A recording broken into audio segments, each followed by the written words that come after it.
Hello and welcome to the LifeWorks podcast. I am your host, Mark Botros.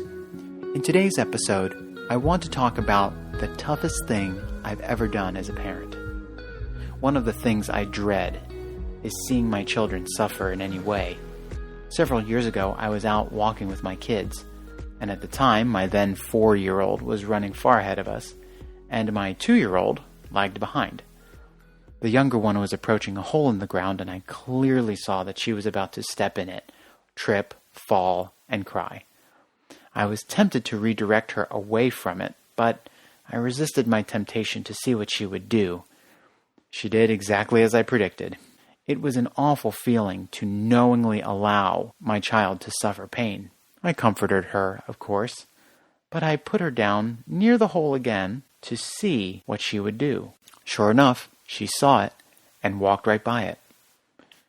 Too often, I try to prevent my children from suffering, in large part because it hurts me more than them. I work very hard to give them all the opportunity, character, strength, wisdom, blessing, and the privilege of a good childhood that I may have lacked growing up.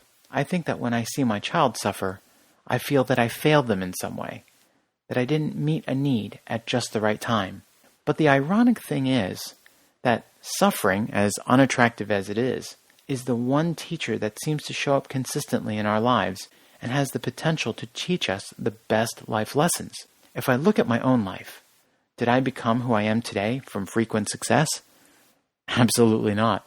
I developed character in those less than perfect moments, in those moments where I made colossal mistakes that cost me dearly, in those times where I had to deal with impossible personalities, and in those times where the universe strategically placed me in less than optimal and even toxic situations. Suffering is a necessary part of life, and regardless of who we are, where we live, or how much we have in the bank, suffering finds us all. None of us are immune to it, and no matter how much we pay in insurance premiums, suffering always seems to find a way to break through our myriad forms of emotional insulation, shielding, and suppression. Those of us, like me, who are slow to figure out that we actually are going through a tough time, find it coming out in different ways, often more negative ways. For example, we'll get angry and frustrated more easily over the smallest and silliest things. I find that at home, when I get mad about something, I'm not usually mad at the situation in front of me, but it's something else that's bothering me, something that I don't admit to myself. In every 12-step program, admitting that I have a problem is the very first step, and often half the battle. The problem is, I don't like admitting that I'm going through tough times. I want to appear strong, capable, and together. I don't want to admit that I'm afraid, anxious, torn, and utterly crumbling inside. I don't want to admit that the camel's back is already broken. I don't want to admit that I feel crushed under the weight of my problems. But on the other side of suffering, after it has done its job properly, and after I've listened to the lessons that it was trying to teach me, something glorious happens. Redemption. That state of being released or restored from emotional captivity through the payment of my suffering. If I've paid attention, on the other side of suffering, I am wiser. I have a deeper sense of joy and gratitude. And most importantly, I realize that I am strong.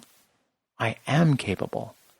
I am together. And I am more than what I believe I am. Looking at me on the surface, you would think I had a charmed life. Quite the contrary. I've suffered a great deal, and I'm glad I have, because I wouldn't be who I am without it.